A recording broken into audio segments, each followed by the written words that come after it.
Good morning fourth class students. Last video में हमने lesson second complete कर लिया था, तो आज मैं आपको आपकी पाठ्य पुस्तक का पाठ नंबर 3 समझाऊंगी और उससे रिलेटेड कुछ आपको होमवर्क दूंगी। तो आप लोग ध्यान से इस लेसन को समझना और जो होमवर्क आपको दूंगी वो आपने करना है। तो सबसे पहले लेसन को हम पढ़ते हैं। लेसन का नाम है संगति का फल। एक ऋषि के आश्रम में कई शिष्य शिक्षा ग्रहण करते थे। ऋषि महाराज अपनी ओर से शिष्यों को उत्तम शिक्षा देने का प्रयास करते थे। वे अपने शिष्यों में लोकप्रिय भी थे। लोकप्रिय मीन्स प्रसिद्ध थे, मशहूर थे। आश्रम के शिष्य अनुशासित प्रिय थे। उन शिष्यों में एक शिष्य था शीलभद्र। उसकी मित्रता आश्रम से बाहर के कुछ लड़कों से हो गई थी। उनके साथ घुलने मिलने से वह थोड़ा उद्दंड हो गया। उद्दंड मीन्स थोड़ा बिगड़ गया था वो।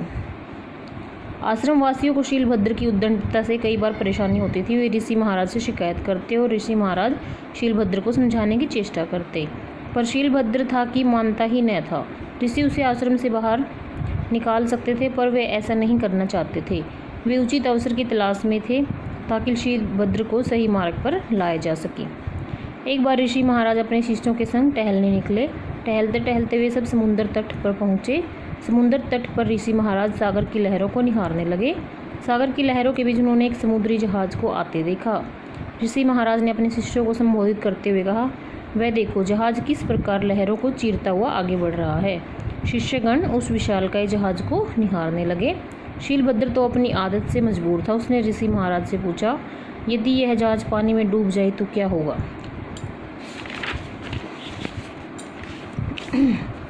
ऋषि महाराज और अन्य शिष्यों को शीलभद्र की बातें अशोभनीय लगी, मीन्स अच्छी नहीं लगी।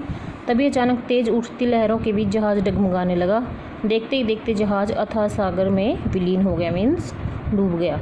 शिष्यों के चेहरे पर उदासी उभर आई। शीलभद्र भी उदास हो गया। उसने ऋषि महाराज से पूछा, ऋषिवर, क्या सभी यात्री डूब गए होंगे। ऋषि महाराज ने कहा, हाँ, उनमें से अधिकतर पापी होंगे। उन्हें पाप का दंड मिला होगा। एक शिष्य ने प्रश्न किया, ऋषिवर, उनमें से कुछ पुण्यात्मा भी तो होंगे, उन्हें क्यों दंड मिला। ऋषि महाराज ने कहा, जब पुण्यात्मा पापियों के साथ हो तो उससे भी दंड का भागी बनना पड़ता है।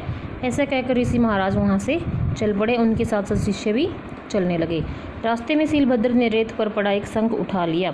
शंख पाकर वह बहुत खुश हुआ। अभी कुछ दूर चला ही था कि उसके हाथ पर चींटियाँ रेंगने लगी।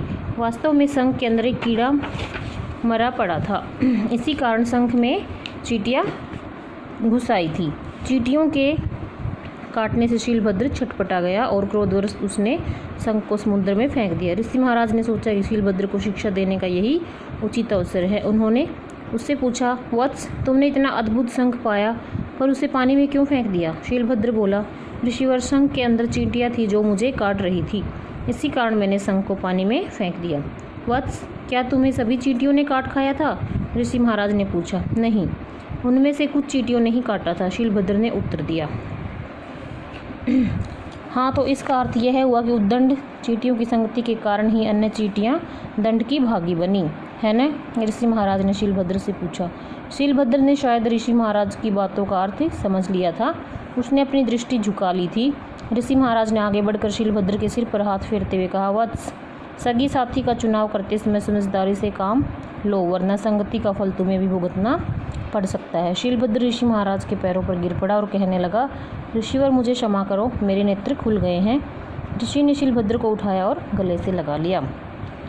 तो इस कहानी में जो है संगति के बारे में बताया गया है कि हम जैसे लोगों के साथ रहते हैं वैसे ही बन जाते हैं, पर अगर हम गलत लोगों के साथ रहते हैं तो गलत चीज़ें ही हम सीखते हैं और गलत का नतीजा हमेशा गलत ही होता है, तो हमें भी उसका नुकसान उठाना पड़ता है।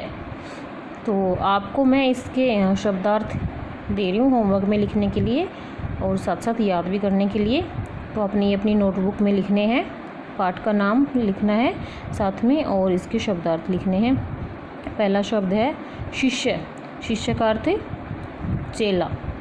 उत्तम, अच्छा। उद्दंड, नटखट। मार्ग, रास्ता। निहारना, देखना।